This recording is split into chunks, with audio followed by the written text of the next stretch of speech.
Hello. ഇന്നിപ്പോൾ നമ്മൾ എങ്ങോട്ടേക്കാണെന്നല്ലേ, ഒരു തീർത്ഥാടനത്തിന് ഇറങ്ങിയതാണ് കേട്ടോ. തീർത്ഥാടനം ഞാൻ വെറുതെ പറഞ്ഞതാ. നമ്മളൊരു അമ്പല ദർശനത്തിന് വേണ്ടിയിട്ട് ഇറങ്ങിയതാണ്. ഞാൻ മാത്രമല്ല, അർച്ചയുണ്ട്, അമ്മയുണ്ട്, ചേച്ചിയുണ്ട്. നമ്മൾ 4 പേരും കൂടിയിട്ടോ പോയിട്ടുണ്ടായിരുന്നത്. അപ്പോൾ നമ്മൾ എങ്ങോട്ടേക്കാണ് പോകുന്നതെന്നല്ലേ, നമ്മൾ മൂകാംബികയ്ക്കാണ് പോകുന്നത്. കുറേ ആയിട്ടുള്ള വിചാരിക്കുന്നുണ്ടായിരുന്നു നമ്മൾ പോകണമെന്ന്, പക്ഷേ പറ്റിയിട്ടുണ്ടായിരുന്നില്ല. ഇന്നാണ് പോകുന്നത്. നമ്മൾ രാവിലെ പോകണമെന്ന് പ്ലാൻ ചെയ്തു, പക്ഷേ പ്ലാനിങ് പോലും നടക്കാറില്ലല്ലോ. നമ്മൾ ഇറങ്ങുമ്പോൾ ഉച്ചരയൊക്കെയായി. അതുകൊണ്ട് തന്നെ അവിടെ എത്തുമ്പോൾ നന്നായിട്ട് ലേറ്റായി. നമ്മൾ അവസാനം റൂമൊക്കെ എടുത്ത് സെറ്റായി വരുമ്പോഴത്തേക്ക് ലേറ്റായിട്ടുണ്ടായിരുന്നു കേട്ടോ.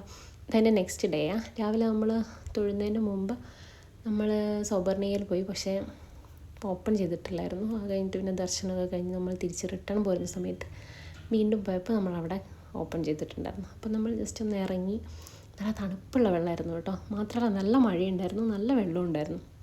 അങ്ങനെ ആക്കി കഴിഞ്ഞ് നമ്മൾ തിരിച്ച് റിട്ടേൺ വരുന്ന സമയത്ത് മുരുടേശ്വരം അതുപോലെ തന്നെ ഉടുപ്പിയും കവർ ചെയ്തു. പക്ഷേ ഉടുപ്പിയിലത്തെ ഒരൊറ്റ വീഡിയോ പോലും ഞാൻ എടുക്കാൻ വേണ്ടിയിട്ട് വിട്ടുപോയി. ഞാൻ ആദ്യമായിട്ടാട്ടോ അങ്ങനെ ഒരു അമ്പലത്തിൽ പോകുന്നത്. അതുകൊണ്ടാണോ എന്ന് എനിക്കറിയില്ല, എനിക്ക് ഭയങ്കര ഭംഗിയായിട്ട് ഫീൽ ചെയ്തു കേട്ടോ. അതുപോലെ തന്നെ മുരുടേശ്വരം ഞാൻ ഫസ്റ്റ് ടൈമാണ് പോയിട്ടുണ്ടായിരുന്നത്.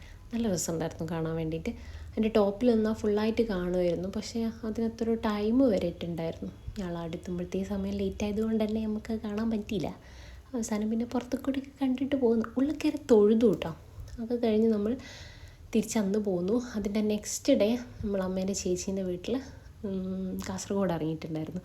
അവിടെ തൊട്ട് ഫ്രണ്ടിലത്തെ അമ്പലത്തിൽ ഈ മുത്തപ്പൻ തെയ്യത്തിൻ്റെ ഒരു ഇതുണ്ട്. അപ്പോൾ അതാട്ടോ. അതൊക്കെ കഴിഞ്ഞ് നമ്മൾ നെക്സ്റ്റ് ഡേ നമ്മൾ വീട്ടിലേക്ക് പോന്നു. അപ്പോൾ അത്രയൊക്കെ ഉള്ളൂ. അപ്പോൾ ബായ്.